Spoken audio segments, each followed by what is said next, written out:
This resolution, as I find it, has two parts. The first part relates to an inquiry into the monopolistic hold of foreign owned and foreign controlled advertising agencies in India. The second part is in regard to the desirability of government taking advantage of Indian advertising firms in relation to its advertisement of nationalized concerns, railways, and so forth. Insofar as the first part is concerned, I do not think that is necessary, and I do not think that we have any need to inquire into the working of foreign owned and foreign controlled advertising agency firms. So long as it is the policy of government to permit foreigners to operate in this country, I do not think that if there is a private sector, they should be subject to frequent inquiries. In so far as this part of the resolution is concerned, I am afraid I cannot accord it my support. But insofar as the second part of the resolution is concerned, there is absolutely no conflict between my head and heart in giving my full support to that part of the resolution. It is difficult for me to adduce arguments in support of this very desirable proposition, as I do not know what arguments could be advanced against it. I should have liked very much Dr. Keskar to speak first if he were opposed to it, because I think that any reasonable person should support it. But the likely objections may be these, and I am trying to analyze them. First, it might be stated that it might mean discrimination, but I do not think that argument holds water, because there is no question of discrimination involved. Government have gone out in different fields of activity in assisting and furthering Indian participation, progressive Indianization of services, and so forth.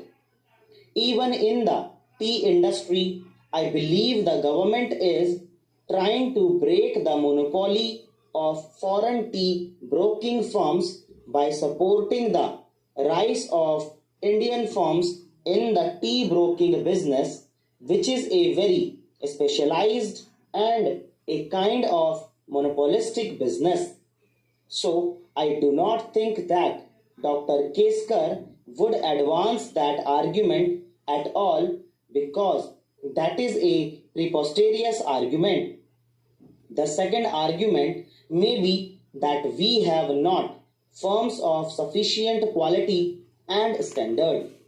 Now, let us first examine whether that proposition is true. I submit that that proposition is not quite true, although in a reply to a question by the mover of the resolution, the Honorable Minister for Information and Broadcasting did say that they sometimes find themselves in difficulty when they had entrusted advertising business to Indian firms.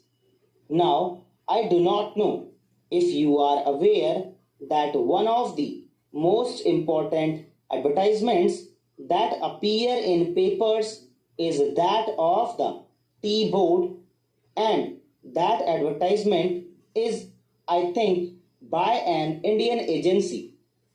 I do not think that anybody here would contend that the art quality attained by the firm which is entrusted with this advertisement work is in any way inferior to the work done by any of the foreign agencies, because every one of us has seen the advertisements of tea.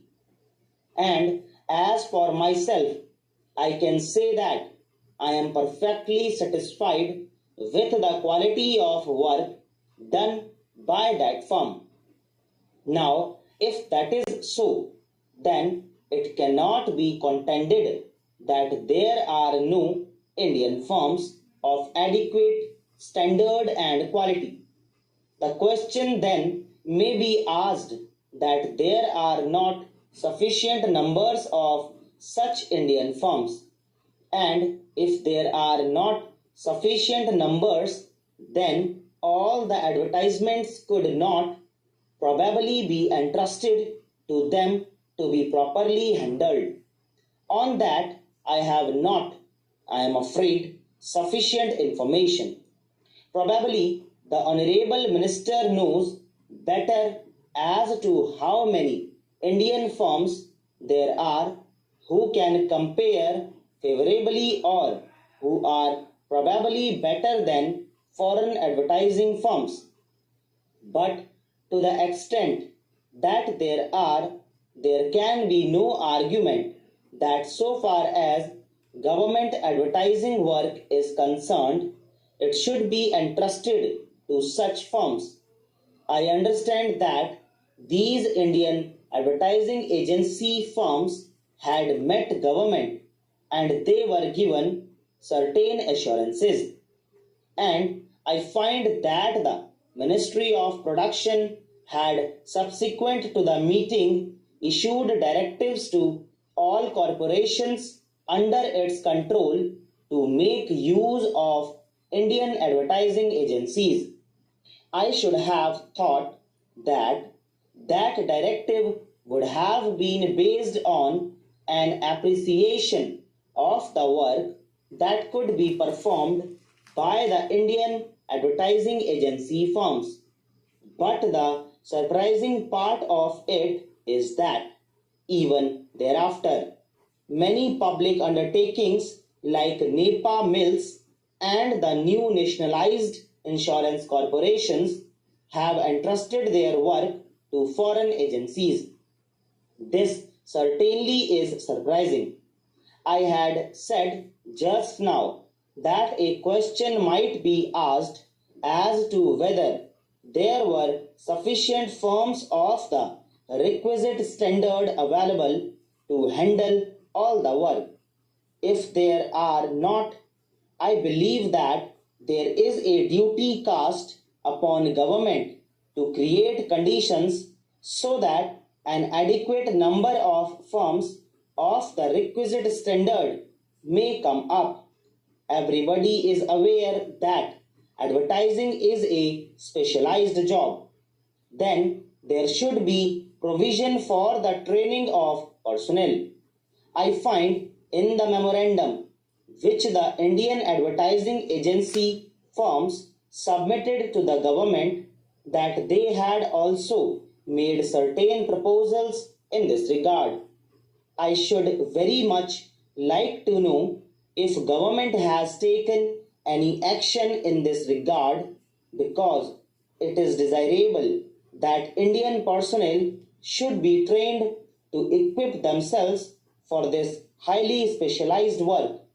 But so far as the resolution is concerned, I do not think that so eminent a person as the Honorable Minister would in any way object to the second portion of the resolution, and it is really a little shameful that while we have firms of adequate standard and quality, government business should be going out of to foreign agency firms. This is not the sectionalism. It is certainly the duty of the government to assist their own nationals, particularly when they are of the requisite quality. दोस्तों इसी के साथ आज की तीनों